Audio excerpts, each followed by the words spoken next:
Hello everyone and welcome back to Reed's Reptiles with me, your host, Reed. In today's episode guys, we are just going to be doing a basic update on the guinea. I can officially say I had her measured out earlier on against basically one side of my room, my living room, and my Burmese python is now almost as wide as my living room. She's getting very, very big, very, very quickly. Just having a good old wander about. This is the first time I've had her out in probably at least a few days, simply because she is a rather incumbent snake to carry and move about, but she is in fantastic nick. She'll be getting fed on the 15th of the month as well to large rats. And hopefully I'll be able to get Nagini a brand new freezer so I can order in rabbits, which will keep her nice and happy over the coming months and years.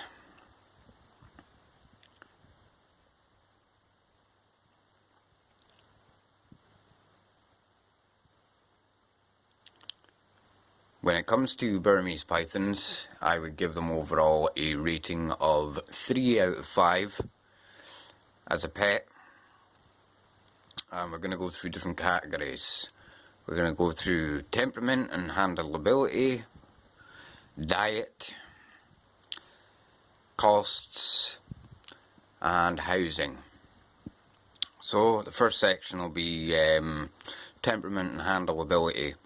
Burmese pythons, I would give their temperament and handleability a 4 out of 5, simply because they are a large animal, and the larger they get, the harder they are to handle. But their temperament seems to be pretty good from what I can tell. I've only been keeping Burmese pythons myself personally for about 2 years.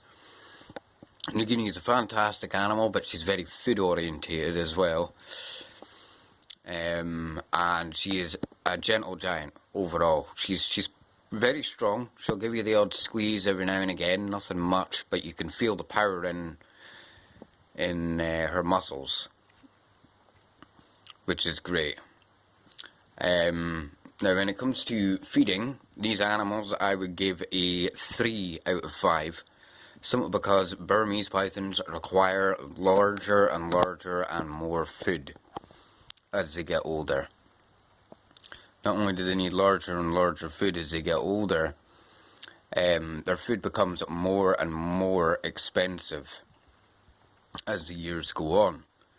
Eventually you will need to give these animals something the size of a small pig to a goat or a sheep. So yeah, they do end up taking up a lot of room and space. When it comes to costs, as I've said, these animals are very, very pricey. You need to build or buy large vivariums. As far as I can tell, there are not many large vivarium holders, producers, in the UK. I can't find any vivariums from any companies that are over 6 foot, or basically I'm looking for an 8 by 4 by 3 foot viv. But the ones I have found are very, very, very close to £1,000. Basically about £800, including shipping, I would say. So they become very, very pricey animals. Along with the costs of just their vivariums, you are going to go through a lot of electricity to keep these animals properly heated. Now currently I have her on a heat mat, but eventually when I do get her into her larger cage that I'm building out of this cage in front of me here, and a cage that I have in the background there behind that clothes washer, she will end up with about a 6 foot cage. It's only going to be temporary, and unfortunately just due to Nagini's large vast size, I'm not going to be able to keep her forever, which is unfortunate.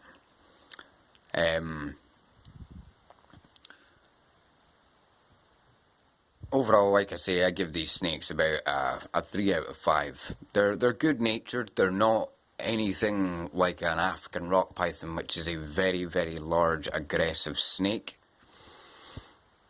I would not recommend Burmese pythons or African rock pythons, anacondas, particularly the green one, or reticulated pythons, to beginners. These are definitely not beginner snakes. I don't care what the rest of the reptile community thinks or says. These animals are not for beginners. I've kept snakes for about 20 years, on and off, through different periods of my life, as I've had a bit of a hectic life. And they are definitely not something that you would give to a beginner or a child. I would say you would need, to be able to handle these animals and understand their behaviour very well. You are going to need at least 10 years under your belt before I would comfortably give somebody a Burmese python without question overall. These animals are pretty good at producing money if you're willing to breed them. You can get up between 50 and 100 eggs depending on your individual and the size of the individual. The guinea is a large female. Well, a small female, should I say, actually. She's about 3 years old now, and she is 8 foot, I would say. And she's about as thick at her fattest point as my thigh. But I'm a very skinny dude, and I only weigh about 50 kilograms, so it's not hard for her to reach these weights. Right now she would be about 8 foot and probably up to 15 kilograms. These snakes will eventually get to about up to 20 foot and about 200 pounds plus. That's the best sort of weight ratio I can get. So I would say that would be about 90 to 120 kilograms. They could probably get more than that. These animals will eventually basically weigh as much as 2 to 3, depending on how they're kept. 2 to 3 full-grown adults, and they will become a 3 or 4 person, 2 or 3 person snake even, by the time I would say they reach about 15 foot. So they're most certainly not beginner animals.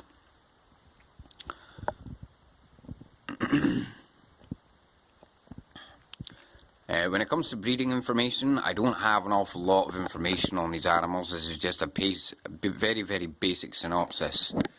Now, when it comes down to handleability, I would recommend getting something like this, a walking stick or a snake hook. This walking stick does the job quite well. It's not got a pointed end, it's got a bald end, so I can jimmy it underneath her without risking damage. And I use this to maneuver her so that I keep myself nice and safe. Now, when it comes to feeding these animals, you want a piece of equipment like this. These are quite good feeding tongs. I use these on a bi-daily basis when it comes down to it with these animals. And they're very, very good tongs to deal with when it comes to these snakes.